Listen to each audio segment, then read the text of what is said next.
La famille, vous vous rendez pas compte du performance qui a été effectuée par le chef de l'État Alassane Ouattara lors du deuxième congrès qui s'est effectué du côté du parc des expositions, mais aussi également du stade LPP. Surtout, on va parler du stade LPP puisque le président de la République a effectué le tour du stade pour remercier la population ivoirienne avec son escorte présidentielle, mais a décidé aussi de faire le tour physiquement malgré donc les protocoles sécuritaires pour serrer la population ivoirienne à travers les accolades et les poignées de main.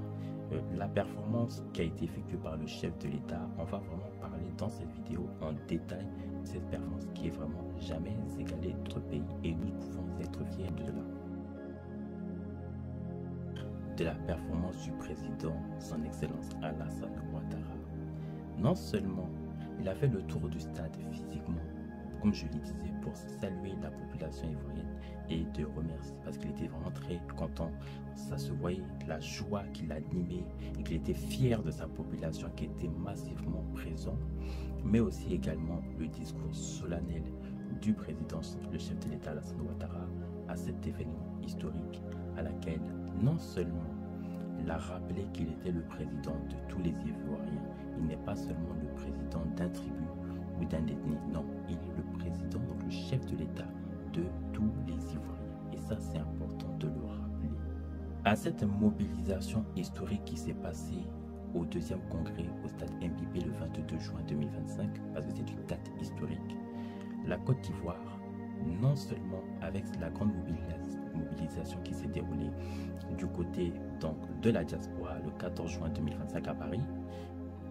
et celle donc du parc des expositions et du stade EPP fait de la Côte d'Ivoire la première force populaire en Afrique en termes de mobilisation. Il y a eu un temps,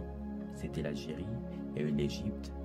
il y a eu aussi également le Maroc, il y a eu pas mal d'autres pays. Au jour d'aujourd'hui,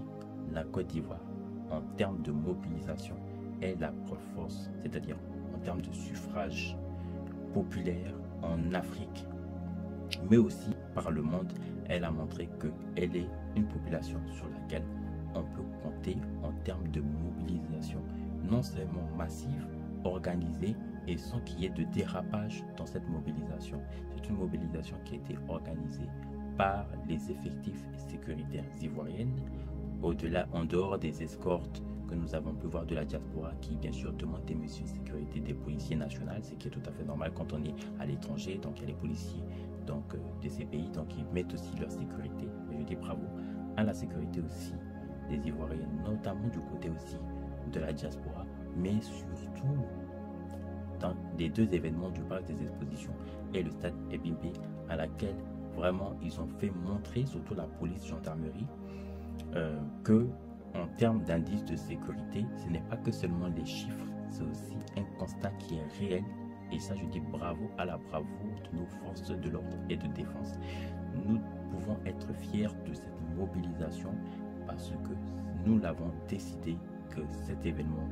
soit un événement de remerciement pour le président de la République, Alassane Ouattara, mais aussi pour le maintenir au deuxième mandat de la Troisième République. Et c'est ça aussi la démocratie, c'est ça aussi une république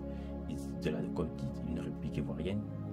quand il se manifeste un suffrage populaire, à la majorité justement a manifesté la présence du président de la République à être réélu au deuxième mandat de la Troisième République. C'est très important de le voir.